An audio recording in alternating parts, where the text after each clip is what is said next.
पायल चांदी का।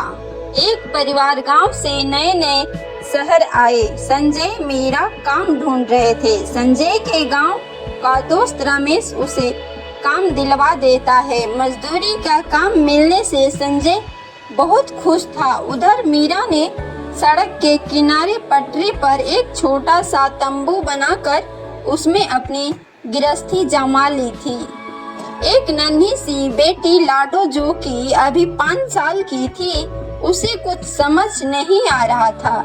नई जगह, इतनी भीड़, ये सब देखकर वह डर रही थी।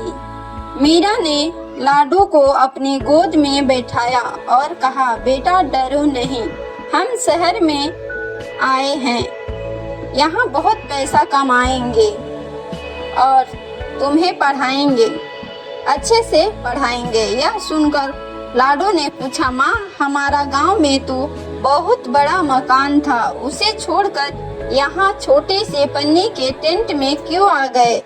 यहाँ हमारा घर नहीं है तो अपने गांव चलो। लाडो की बात का मीरा के पास कोई जवाब नहीं था। वह उसे समझाते हुए कहती है, बेटी चिंता मत करो, तेरे बाबा बहुत मेहनत कर रहे हैं, एक दिन शहर में भी हमारा अपना घर होगा। शाम को संजय वापस आया। उसे जो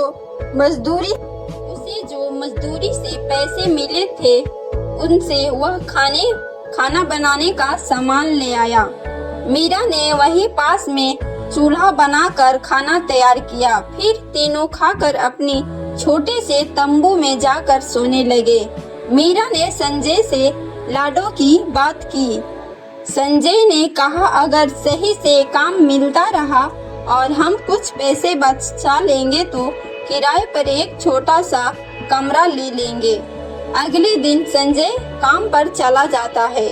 मीरा लाडो को लेकर काम ढूंढने निकलती है, अपने तंबू को बंद करके। दोनों माँ बेटी पासी के गली में पहुंच जाते हैं। मीरा कई घरों में झाड़ू पोछे का काम के लिए कहती है, लेकिन उसे कहीं कोई भी काम नहीं मिलता। इसी तरह एक सप्ताह बीत जाता है। संजय की कमाई से किसी तरह एक टाइम का खाना बन जाता था। एक दिन मीरा और कंचन काम ढूंढने जा रहे थे।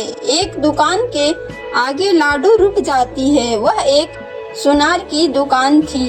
वहाँ सामने शीशे के शोकेस में एक सुंदर सी चांदी की पायल रखी थी, जिसे देखकर लाडो रुक जाती है। लाडो कहती है, माँ, ये मुझे चाहिए, ये छमछम करती पायल पहननी है।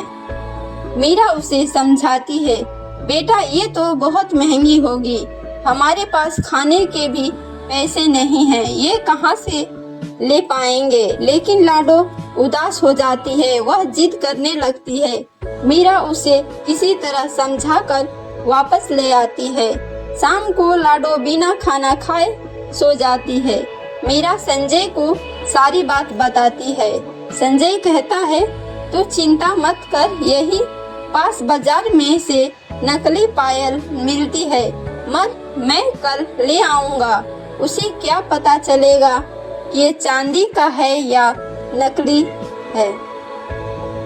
अगले दिन संजय शाम को पायल लेकर घर आता है। लाडो बहुत खुश हो जाती है। 2 दिन बाद मीरा के साथ लाडो वापस उसी दुकान के आगे से गुजरती है। वहाँ उसे वही चांदी का पायल दिखती है।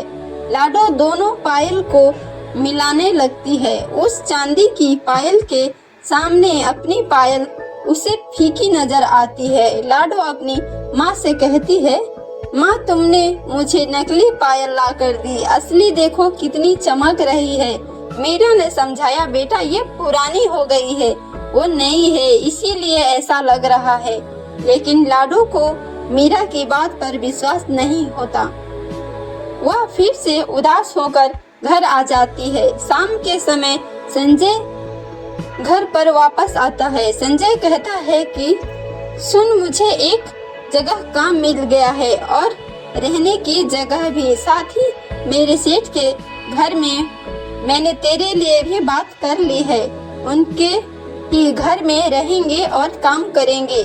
मीरा लाडो को सो जाने के बाद संजय को सारी बात बता देती है। संजय कहता है चलो देखते हैं, पहले ये काम तो हो जाए।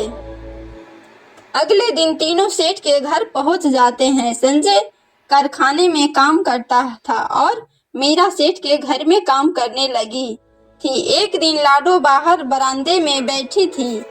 मीरा झाड़ू पोछा लगा रही थी। तभी सेठ जी की बेटी वहां आई। लाडो ने देखा उसने वही चांदी की पायल पहन रखी। उसे देखकर लाडो जोर जोर से रोने लगती है। लाडो का रोना सुनकर मीरा दौड़कर आई उसके पास। सेठानी संजय वहीं आ गया। मीरा ने लाडो को किसी तरह चुप कराया। फिर रोने का कारण पूछा तो लाडो ने कहा इसने वो पायल पहन ली है जिसे मैंने दुकान में देखा था। अब मैं क्या पहनूंगी? सेठ जी ने पूछा तो संजय ने सारी बात बता दी। यह सुनकर सेठ जी ने कहा बच्चे सबके एक जैसे ही होते हैं। चल मैं इसके लिए तुझे पायल दिला देता हूँ। थोड़े थोड़े पैसे मजदूरी में से कटवा लेना। शाम को वापस आते समय सेठ जी ने लाडो के लिए पायल खरीद ली। संजय ने लाडो को पायल दी तो वह बहुत खुश हो गई। अगले 3 महीने तक मीरा और संजय अपनी मजदूरी में से थोड़े थोड़े पैसे कटवाते रहे। शिक्षा अपने बच्चे के एक खुशी के लिए हर माता पिता बहुत कष्ट उठाते हैं। अपने माता पिता का आदर और सम्मान करना चाहिए।